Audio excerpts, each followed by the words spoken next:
भगवान सब पर कृपा करते हैं, आप पर भी कृपा करेंगे। बालाजी सबकी सुनते हैं, आपकी भी सुनेंगे।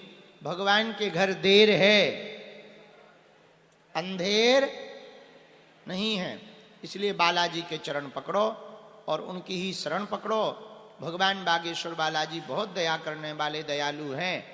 आज का दरबार और कल का दरबार दोपहर का लगाकर फिर हम आगामी यात्रा के लिए जाएंगे।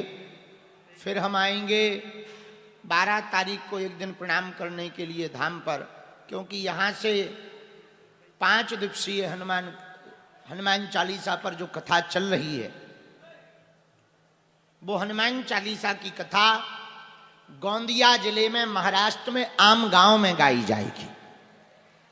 7 जनवरी से 11 जनवरी तक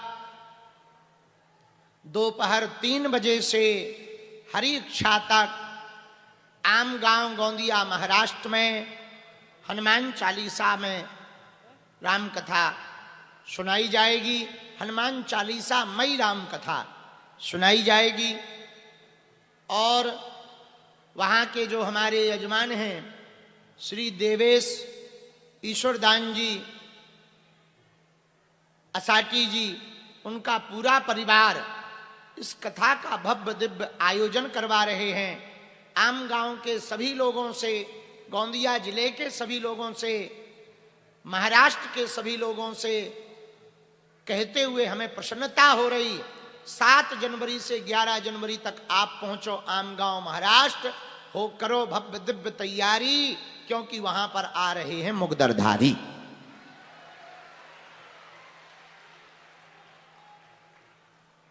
और हनुमान जी का चरित्र भी होगा, 1 दिवसीय दिव्य दरबार भी लगाया जाएगा और आम गांव में भी पर्ची खुलेगी, बालाजी का जय जयकार भी किया जाएगा। और हनुमान चालीसा की कथा जहां तक हो गई, उसके आगे हनुमान चालीसा की कथा भी बढ़ाई जाएगी। वहां से हम 1 दिन के लिए धाम आएंगे और फिर चले जाएंगे।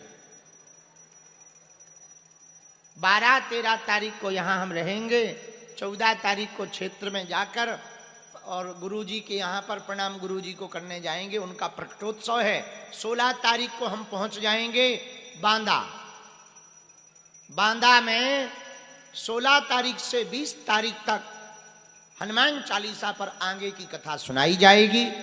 दोपहर 3 बजे से वहां भी कथा होगी, हरि इच्छा तक वहां भी कथा होगी। बांदा में भी बहुत भव्य मेला लगने वाला है, क्योंकि यहां से बागेश्वर धाम से मात्र 2.5 घंटे की दूरी पर है, नजदीक है, ज्यादा दूरी नहीं है भाई, बहुत पास में। तो वहां पर कथा होगी 20 तारीख तक। वहां से फिर वहीं से हम चले जाएंगे राजस्थान।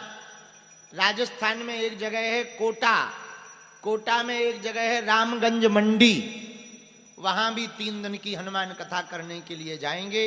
वहां 3 दिन की 23, 24 और 25 को वहां रामगंज मंडी में कथा सुनाएंगे। वहां से फिर उड़ेंगे चीलगाड़ी से, जाएंगे सीधा बंबई। बंबई में सनातन मठ है, वहां कन्या विवाह का निमंत्रण देंगे। 15 फरवरी का 300 बेटियों का कन्या विवाह का निमंत्रण देके मठ में बैठे बालाजी को प्रणाम करके सीधा बागेश्वर धाम आ जाएंगे जनवरी के अंत में। फिर कहीं नहीं जाएंगे 16 फरवरी तक। यहीं रहकर तैयारियां, व्यवस्था, दरबार, अर्जी, पुरानी पेशी, हनुमान चालीसा हवन। और इस वर्ष भी 14 फरवरी को 5000 हनुमान जी के कृपा भाज्य शिष्यों को सन्यासी बाबा की साधना दी जाएगी। कितनी फरवरी को? हर साल की तरह। और 12 फरवरी को एक बहुत बड़ा कार्यक्रम है। पूछो क्या? पूछो।